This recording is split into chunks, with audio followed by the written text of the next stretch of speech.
And I'm going to finish with an article on infrastructure, and this is concerning levee system in Des Moines, and then also how they affect the greater Des Moines metro area, and then Iowa as well. This article comes from the Wednesday, February 23rd, Des Moines Register, the Metro and Iowa section. Let's see. New Bertland area levee to be much more reliable.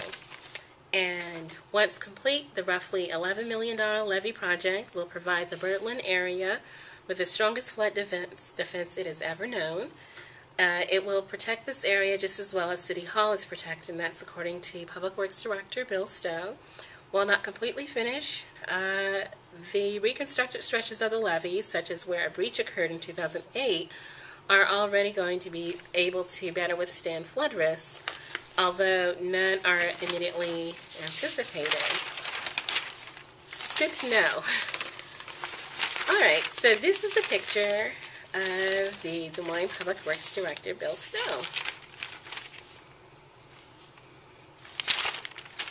Although it is undoubtedly superior to its predecessor, the new levee should not give people a false sense of security. That's according to Tom Heinold, a flood engineer for the U.S. Army Corps of Engineers, the federal agency in charge of the project.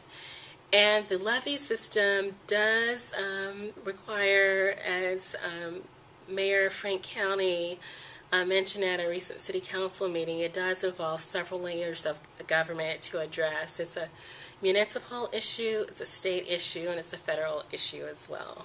So it requires a lot of cooperation in order to complete. Construction is on pace to finish in September or earlier, according to Heinold.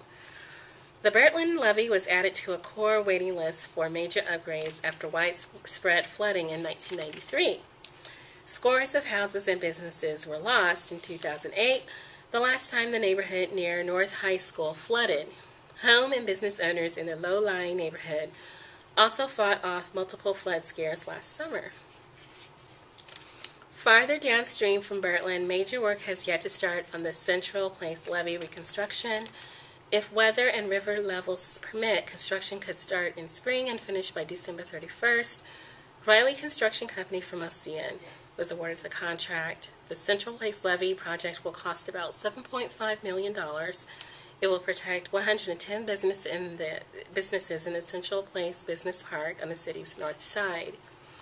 The problem, and this is according to Bill Stowe, that trees were allowed to grow on the old levees, which weakened them and then contributed to the 2008 Bertland levee failure.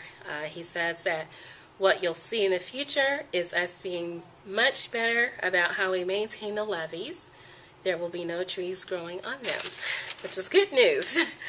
And this map, which is also available at the Register, shows the area that we're talking about. So the topic of the show is bootstraps and rainbows, which, when you think about it, don't really have a lot to in common. I am in West Des Moines at the corner of 5th and Elm, but this is not Sprawl. This is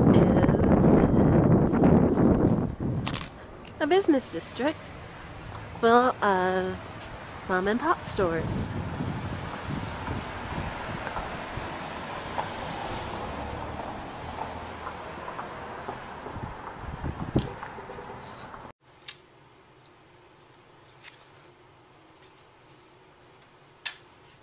This book,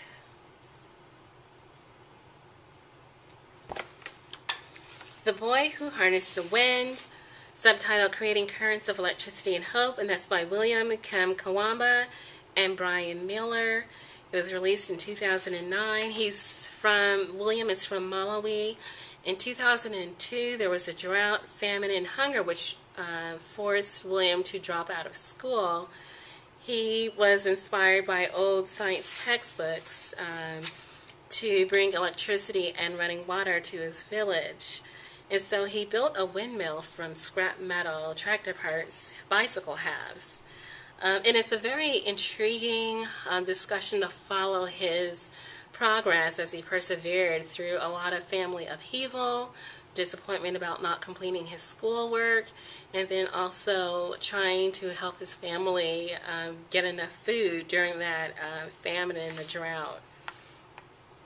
So he built the windmill, and the book kind of discusses the results and the trials and tribulations that he went through to do that.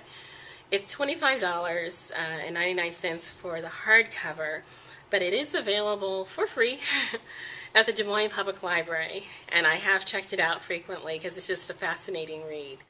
Look, benches. It's like they want people to walk and use the sidewalk and go into the visitor center,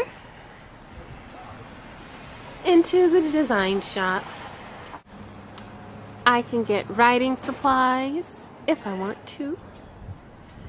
I can get jewelry if I want to. I can get chicken, pizza, and pasta if I want to. Malts and ice cream. But today, that's not what I want exactly. But following his example and his leadership and his initiative, I think we all have something to learn from what he accomplished with so little. And so going back to the copper thief story, the job story, this and that story, just the whole tension from the hope from the recovery of the recession, I suggest that rather than become car thieves or even copper thieves, rather than become copper thieves or car thieves or identity thieves, bank robbers or pirates, which is what you read about lately, that we should all try to use our scientific and technical ingenuity for the community good. Help our friends and help our neighbors to harness the wind.